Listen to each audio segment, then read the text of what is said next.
कबो झड़िया कहियो टाटा भाई बाबू पारो रानी कब का अरे एको दिन न खाले बानी बुक रहेला साटा आरा बलिया बक्सर कबो झड़िया कबो टाटा 2000 देखी घाघरा उठ गए हमरा हिला के न चलुए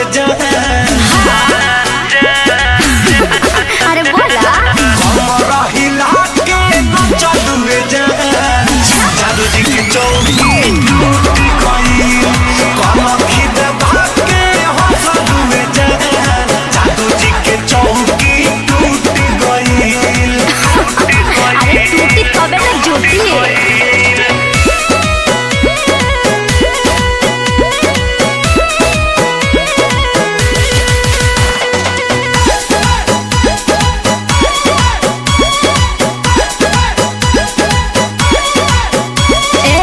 तोहरा कवन परेशानी बा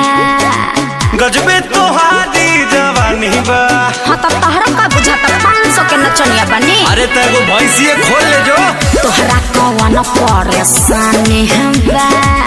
गजबे तोहारी जवानी बा।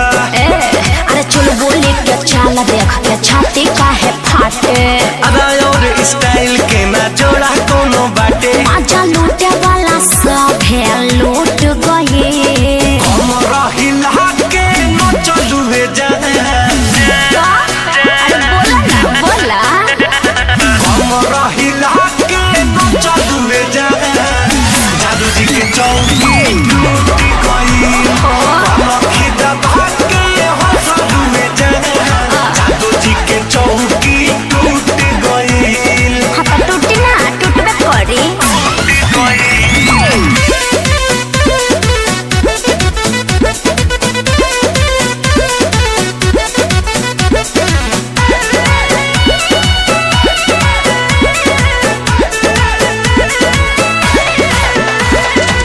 मिले वाला ये तना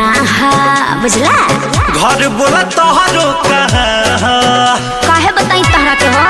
लगलू टेढ़ होए हाँ तो का चिचकारी मिले वाला ये तना घर बोला तोहरो कहाँ अरे आग के हम गोला हई दूरे रह बाबू रस भरल रसगुल्ला देखी जरा नहीं के काबू काहे देखी के पसीना छूट गए हमरा हिला के न चलुए हमारे काम ही है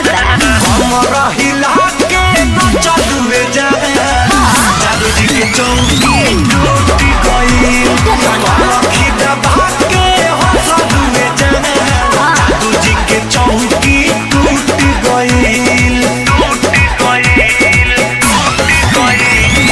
अरे इतने ना कल पांडे जी के यहाँ भी 2 चौकी टूटल रहे हम